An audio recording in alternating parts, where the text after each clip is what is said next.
Hello students, welcome back to my channel B learning. तो students, last video में class 12 का जो मैंने चैप्टर की वीडियो डाली थी, मानव जनन चैप्टर की, ह्यूमन रिप्रोडक्शन क्लास 12 बायोलॉजी की, उसमें मैंने आपको स्पर्मेटोजेनेसिस कंप्लीट कराया था, जिसे हिंदी में बोलते हैं शुक्राणु जनन। इसके साथ एक और क्वेश्चन आता है, एक होता है शुक्राणु जनन, स्पर्म की फॉर्मेशन ऑफ स्पर्म, स्पर्मेटोजेनेसिस, जिसे हिंदी में शुक्राणु जनन बोलते हैं। एक होता है अंडाणु जनन या फिर अंड जनन, oogenesis, फीमेल गैमेट की फॉर्मेशन को। तो आज की वीडियो में हम जो कवर करेंगे वो करेंगे अंड जनन, oogenesis। अंडाणु जनन है या फिर अंड जनन है, आपको एग्ज़ाम में आता है तो आपको यही थ्योरी और यही डायग्राम बनाकर आना है। ये है oogenesis। और अगर आप मेरे चैनल पे फर्स्ट टाइम विजिट कर रहे हैं तो इसका जो फर्स्ट वाला पार्ट है, मतलब दो टाइप, ये क्वेश्चन दो आते हैं लॉन्ग, एक स्पर्मेटोजेनेसिस एंड एक oogenesis, शुक्राणु जनन और अंडाणु जनन। शुक्राणु जनन जो मतलब मेल गैमेट होता है, उसकी फॉर्मेशन कंप्लीट हो गई थी। ये नेक्स्ट टॉपिक है oogenesis। दोनों अलग अलग टॉपिक हैं बट एक ही चैप्टर के हैं, मानव जनन।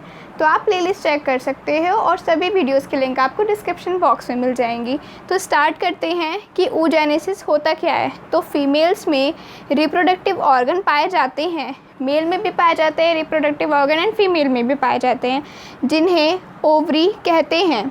ओवरी की सेल्स के द्वारा मादा युग्मक मैंने यहाँ दोनों टर्म्स में लिखा है, इंग्लिश में भी लिखा है और हिंदी में भी लिखा है। आप जो प्रेफर करते हैं उस लैंग्वेज में कर सकते हो याद। मादा युग्मक जिसे हिंदी में बोल रहे हैं फीमेल गैमेट। फीमेल गैमेट क्या होता है? ओवम। और मेल गैमेट क्या होता है? स्पर्म। मादा युग्मक अंडाणु और नर युग्मक शुक्राणु। ठीक है, तो यहाँ ओनली मादा युग्मक की बात कर रहे हैं हम, तो इस पर कॉन्सेंट्रेट करते हैं। अगर आपको स्पर्मेटोजेनेसिस देखना है तो आप लिंक देख लीजिए या फिर प्लेलिस्ट चेक कर लो। मादा युग्मक फीमेल गैमेट की ओवम बनने की क्रिया oogenesis कहलाती है। oogenesis क्या है? Formation of ovum is called as oogenesis। मतलब फीमेल्स में भी रिप्रोडक्टिव ऑर्गन्स पाए जाते हैं जिन्हें ओवरी कहते हैं। ओवरी को हिंदी में बोलते हैं अंडाशय कहते हैं। ओवरी की सेल्स के द्वारा, ओवरी की जो सेल्स हैं उनके द्वारा क्या बन रहा है? मादा युग्मक फीमेल गैमेट क्या बन रहा है? ओवम, जिसे हिंदी में अंडाणु बोल रहे हैं। अगर आप नेम देखो, हिंदी में अंडाणु और नर युग्मक बहुत बड़े बड़े हैं, लेकिन इंग्लिश में बहुत छोटे से हैं। फीमेल मादा युग्मक आप इतना बड़ा याद करोगे, इसे छोटी सी टर्म में याद कर लो, फीमेल गैमेट। अंडाणु इतना बड़ा याद करोगे, ओवम। ओवरी को इतना बड़ा अंडाशय याद करोगे, छोटा सा वर्ड याद करना है ओवरी। तो इंग्लिश में ज़्यादा इजी पड़ता है, आप इंग्लिश में भी कर सकते हो। तो जो हमारा फीमेल गैमेट है, ओवम बनने की क्रिया, इसको ये बोलते हैं oogenesis। तो ये तो हो गई डेफिनेशन। इसके बाद oogenesis भी 3 स्टेजेस में कंप्लीट होता है। अगर आप मेरे चैनल पे फर्स्ट टाइम विजिट कर रहे हो या फिर ये वीडियो फर्स्ट टाइम देख रहे हो ना, तो आपको थोड़ा ये लैंग्वेज भारी लगेगी। आप इससे पहले अगर स्पर्मेटोजेनेसिस देख लोगे, मतलब मेल गैमेट की बनने की फॉर्मेशन, तो आपको जो ये oogenesis है वो ईजी लगेगा, क्योंकि उसमें भी तीनों स्टेज सेम होती हैं, बस डायग्राम में अंतर होता है। तो आप पहले वो देख लीजिए, प्लेलिस्ट चेक कर लीजिए।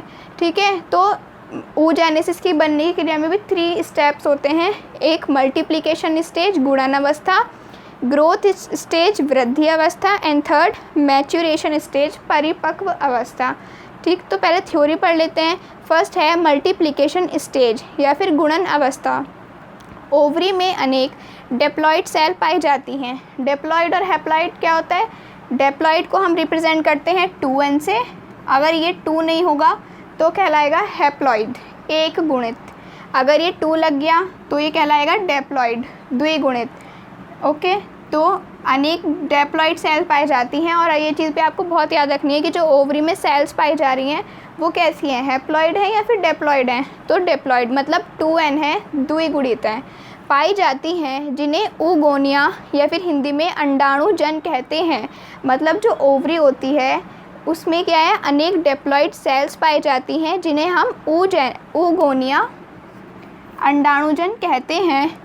इन सेल्स में माइटोसिस डिवीज़न होता है। माइटोसिस डिवीज़न मतलब समसूत्री विभाजन, और जो समसूत्री विभाजन है वो मैं आपको लॉन्ग में पढ़ा चुकी हूँ। क्लास 11 का चैप्टर है कोशिका विभाजन, आप प्लेलिस्ट चेक कर सकते हो अगर आप समसूत्री विभाजन पूरा लॉन्ग में पढ़ना चाहते हो। तो समसूत्री विभाजन, जिसे इंग्लिश में बोलते हैं माइटोसिस डिवीज़न, होता है जिससे अनेक डिप्लॉइड सेल्स बनती हैं, बनती हैं। इस कारण इस स्टेज को मल्टीप्लिकेशन स्टेज कहते हैं। मल्टीप्लिकेशन स्टेज में क्या हो रहा है, जो हमारी सेल्स हैं उसमें विभाजन हो रहा है, 2 से 4 हो रही हैं, 4 से 8 हो रही हैं, 8 से 16 हो रही हैं, इनमें क्या है डिवीज़न होता जा रहा है। जब डिवीज़न होता जा रहा है तो इस कारण ही इस स्टेज को मल्टीप्लिकेशन स्टेज या फिर गुणन अवस्था कहते हैं। तो इस स्टेज में क्या हो रहा है, जो हमारी ओवरी है उसमें अनेक क्या है डिप्लॉइड सेल प्रेजेंट हैं, जिन्हें हम oogonia कहते हैं। ओके, oogonia कहते हैं। इन oogonia सेल्स में होता है समसूत्री विभाजन, जिससे ये अनेक सेल्स में या फिर अनेक डिप्लॉइड सेल में डिवाइड जा रही हैं, तो इनमें डिवीज़न हो रहा है। इस कारण इस स्टेज को मल्टीप्लिकेशन स्टेज कहते हैं। अब इसे डायग्राम से समझ लेते हैं, सिर्फ इस वाली हेडिंग को। अभी आपका पूरा स्पर्मेटो का oogenesis का डायग्राम है। ओके, तो oogenesis के डायग्राम में भी जब तीनों स्टेज हैं तो डायग्राम में भी तीनों स्टेजेस दिखानी है। तो देखो यहाँ से लेकर यहाँ तक फर्स्ट स्टेज है मल्टीप्लिकेशन स्टेज, मैंने एरो लगा दिया है। फिर यहाँ से यहाँ तक ये है ग्रोथ स्टेज, वृद्धि अवस्था। फिर लास्ट का जितना भी पार्ट बचा है लास्ट तक ये है मैचुरेशन स्टेज। तो अभी हमने क्या पढ़ी है, मल्टीप्लिकेशन स्टेज। तो हम सिर्फ इतनी समझेंगे। मल्टीप्लिकेशन स्टेज में हमने क्या पढ़ा, देखो सबसे ऊपर लिखा मैंने ओवरी, जिसे बोलते हैं अंडाशय, मैंने गलती से अंडाणु लिख दिया है, जिसे बोलते हैं अंडाशय, ओवरी। ठीक है, ओवरी के अंदर क्या प्रेजेंट है, अभी हमने थ्योरी में पढ़ा डिप्लॉइड सेल। वो डिप्लॉइड सेल ये हो गई। ओके, जिसका नाम क्या है oogonia, अंडाणु जन।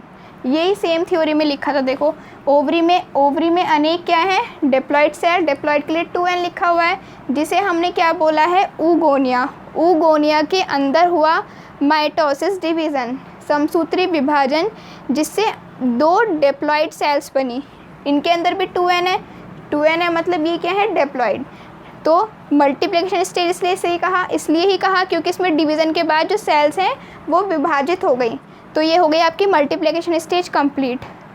ओवरी के अंदर oogonia, डिप्लॉइड सेल जिसे oogonia कह रहे हैं। oogonia में हुआ माइटोसिस डिवीज़न, इस डिवीज़न के कारण 2 डिप्लॉइड सेल्स बनी, इसी कारण इस स्टेज को मल्टीप्लिकेशन स्टेज कहा। फर्स्ट स्टेप हो गया।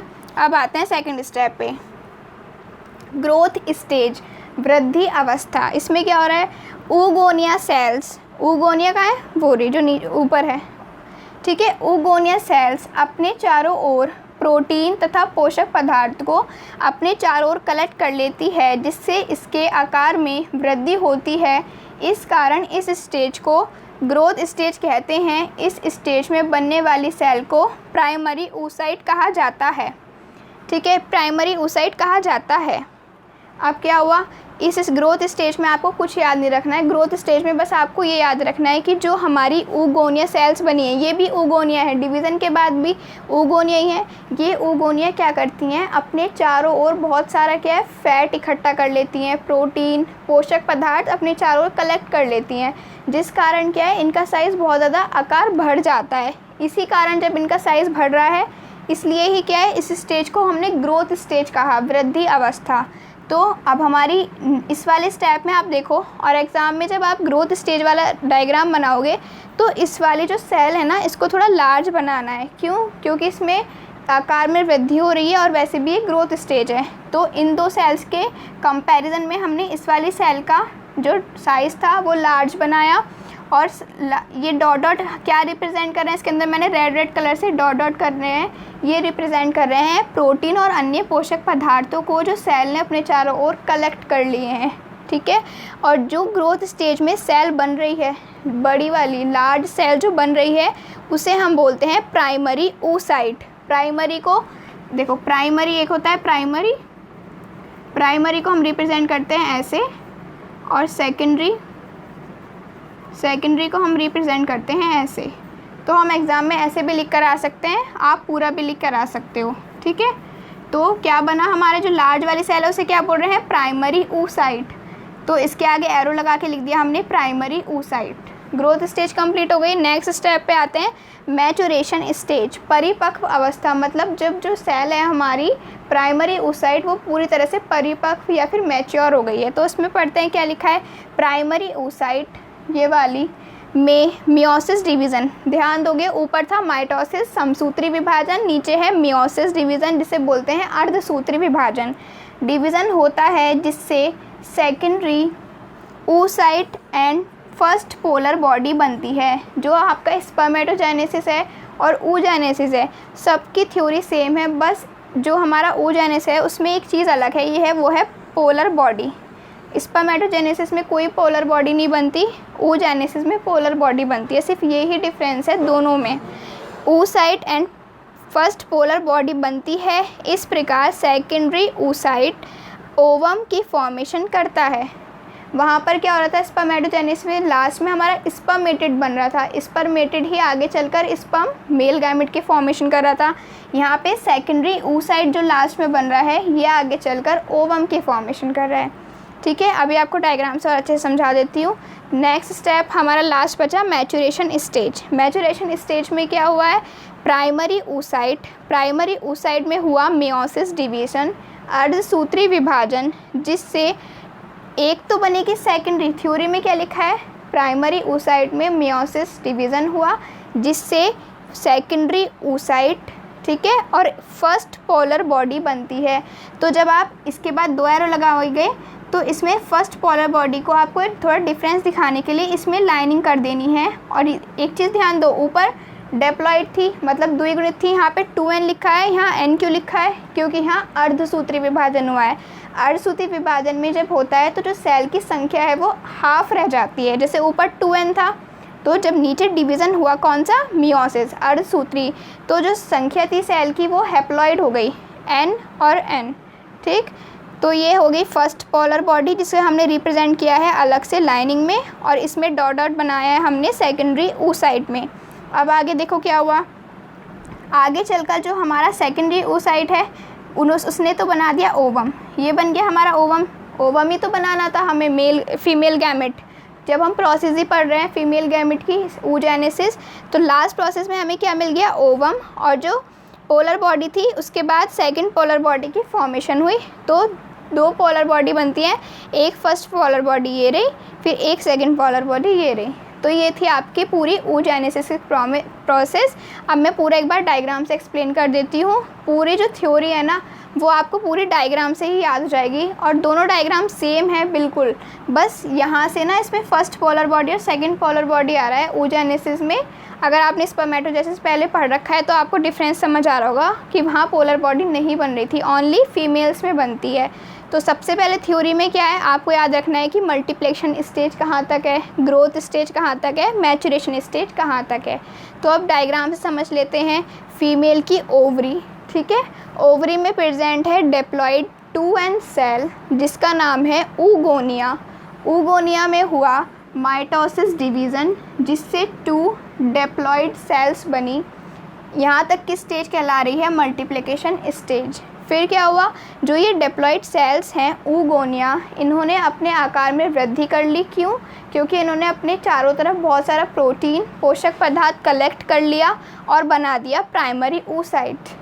प्राइमरी oocyte, तो जहाँ तक प्राइमरी oocyte बन रहा है तो सिर्फ इस स्टेज को हमने नाम दिया ग्रोथ स्टेज या फिर वृद्धि अवस्था। फिर क्या हो रहा है, जो हमारा प्राइमरी oocyte बना है उसमें मेयोसिस डिवीज़न हुआ, अर्धसूत्री विभाजन, जिससे 2n की संख्या n रह गई, आधी रह गई, अर्ध आधा, 2n की संख्या n रह गई। जब प्राइमरी oocyte में हुआ हमारा मेयोसिस डिवीज़न तो फर्स्ट पोलर बॉडी बनी और एक सेकेंडरी oocyte बनी। सेकेंडरी oocyte ही आगे चलकर ओवम की फॉर्मेशन कर रही है और एक सेकंड पोलर बॉडी बन रही है। तो ये तीनों स्टेजेस आपको याद रखनी है, multiplication stage, growth stage, maturation stage. Theory आपको खुद से याद हो जाएगी। तो ये हो गया आपका oogenesis कंप्लीट। और अगर जिसको स्पर्मेटोजेनेसिस पढ़ना है उसको लिंक डिस्क्रिप्शन बॉक्स में मिल जाएगी या फिर आप प्लेलिस्ट चेक कर सकते हो। ओके, तो स्टूडेंट्स अगर आपको मेरी वीडियो पसंद आई हो तो मेक श्योर मेरी वीडियो को लाइक करो, अपने फ्रेंड के साथ शेयर करो और मेरे चैनल को सब्सक्राइब करो। Thank you.